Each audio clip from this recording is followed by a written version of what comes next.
Hello mes petits potames, j'espère que vous allez tous très bien. Comme vous l'avez vu dans le titre, je vais décorer un petit peu mon appartement pour l'automne puisque l'automne est enfin là. Je me suis même mise ce matin aux couleurs de l'automne sans faire exprès. Comme pour chaque saison, j'essaie de décorer l'appartement aux couleurs et aux objets qui peuvent rappeler la saison. On avait enlevé les décorations de l'été ensemble pour s'habituer à ne pas avoir de décoration. Forcément, on est en automne donc la fraîcheur arrive, donc je vais basculer les vêtements d'été et les vêtements d'automne puisque dans l'appartement on n'a pas énormément de place, donc je ramènerai les vêtements d'été chez mon père et on va décorer que la pièce de vie, donc le salon et la cuisine, puisque la chambre et la salle de bain on y est beaucoup moins souvent et on n'a pas énormément de décoration, et on est parti du coup pour décorer.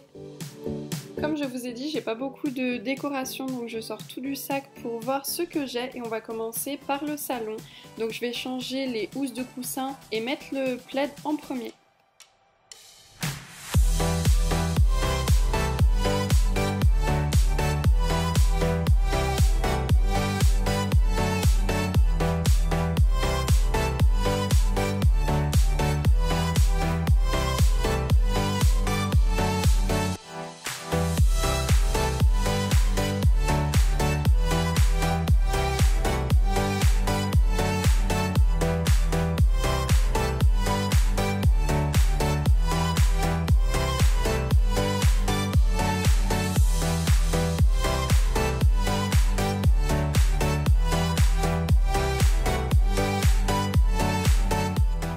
Ensuite, vers le coin salle à manger, j'enlève les décorations d'été que j'avais oublié d'enlever pour mettre les décorations d'automne et les objets comme les citrouilles qui peuvent rappeler forcément l'automne.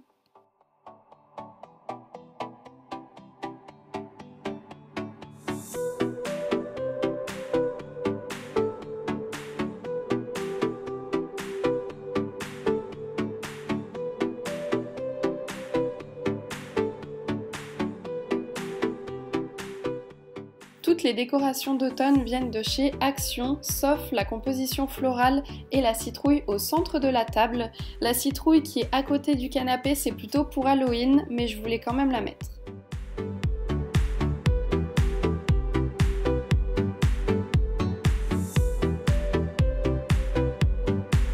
J'ai acheté aussi ces deux boîtes d'objets. Voilà alors pour le petit jardin d'automne. Voici donc la petite décoration pour l'automne. Je trouve que le gris ça va vraiment avec tout, donc le canapé je le trouve vraiment très joli et super habillé comme ça, je trouve que c'est très beau. Et donc à côté du frigo encore un petit coin de déco, j'aime beaucoup ça. Juste à côté de la télé, on a ce gros hérisson que j'ai trouvé je crois à 10 € chez Action. Je l'aime vraiment beaucoup, il est énorme, il est super mignon. Et vers le coin, on a cette citrouille qui fait le centre de table. Pour les étagères, j'ai mis donc cette composition florale que j'ai trouvée chez B&M à 8 €. Ce petit hérisson encore chez Action, trop mignon, et cette lampe que j'avais trouvée chez Centracor. Et donc le fil là, il faut qu'on trouve quelque chose pour le cacher. Dans la chambre et dans le dressing, forcément l'automne se fait aussi ressentir. Donc il faut forcément aussi changer la garde-robe en échangeant les vêtements de saison. Donc c'est parti, on va sortir donc les shorts, les jupes, les robes, etc. de la penderie pour y mettre plutôt les vêtements chauds où on a envie d'être confortable dedans.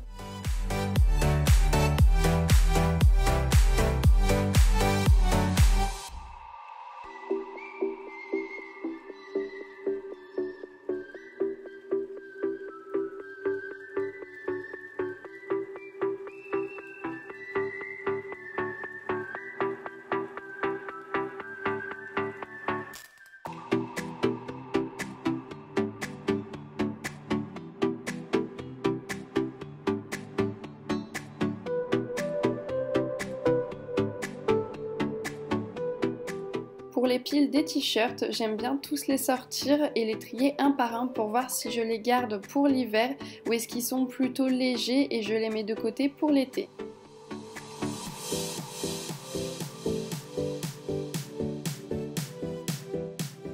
Je fais ça pour toute la penderie et surtout avec les pyjamas parce que j'adore ça et j'en ai vraiment beaucoup. Je les trie donc un par un et puis je remets dans la penderie ceux qui sont plutôt pour l'hiver.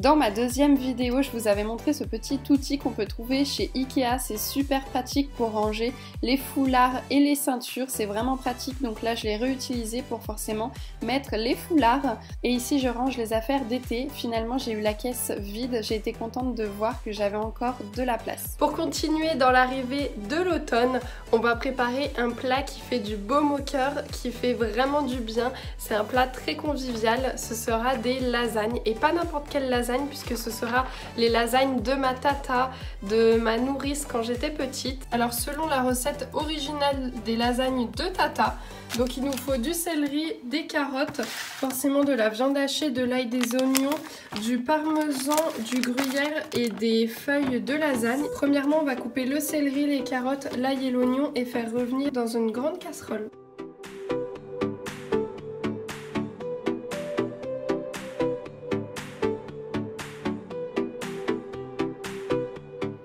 On va venir mettre alors 500 g de viande hachée dans une casserole, quelques carottes, du céleri, de l'oignon, de l'ail. N'oubliez pas de saler et de poivrer. On mélange pour que le tout soit bien homogène. Puis on va mettre un coulis de tomates, si possible fait maison, c'est encore meilleur. Puis on va recouvrir et laisser mijoter à feu moyen pendant à peu près une demi-heure.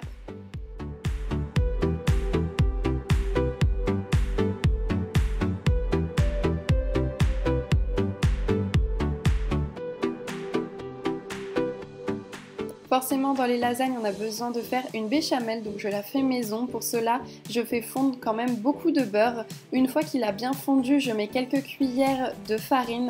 C'est vraiment à l'œil, je ne peux pas vous donner les proportions. Et ensuite on va bien mélanger pour que la farine absorbe totalement le beurre et ça fait une grosse pâte comme ça très sèche. Puis on va venir former petit à petit la béchamel en mettant du lait. C'est vraiment très long la béchamel à faire. Faut vraiment être patient et surtout rester au coin du feu pour sans cesse touiller et rajouter du lait jusqu'à obtenir la bonne consistance.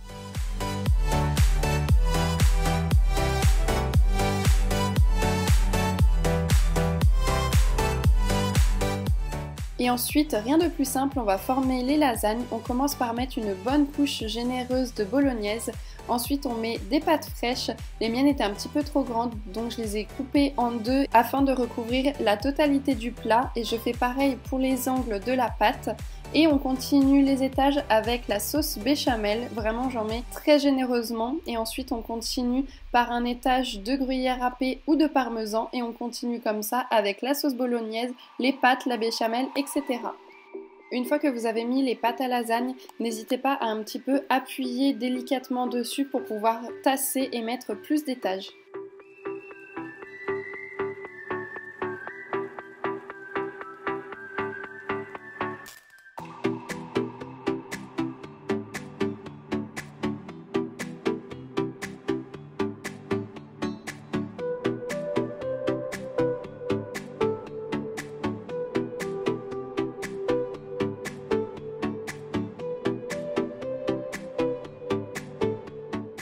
Comme je fais toujours une quantité de béchamel aléatoire, il me manquait de la béchamel pour recouvrir le plat de lasagne.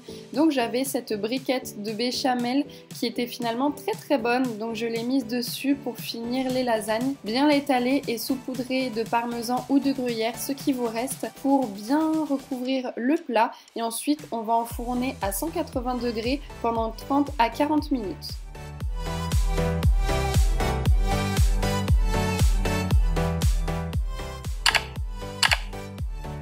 Ça y est, la décoration d'automne est mise, les lasagnes sont faites et les vêtements d'automne d'hiver sont mis dans l'armoire. Donc la vidéo est terminée, j'espère qu'elle vous a plu. Dites-moi si vous avez une recette différente des lasagnes, je serais curieuse de savoir quelles sont les variantes possibles. Dites-moi aussi si vous décorez chez vous pour les différentes saisons et si c'est le cas, n'hésitez pas à m'envoyer des petites photos sur Instagram, par message privé, peu importe, en tout cas ça me fera plaisir de discuter avec vous sur la décoration et tout ça parce que vraiment j'adore ça. Et je vous dis à dimanche pour une prochaine vidéo. Bye!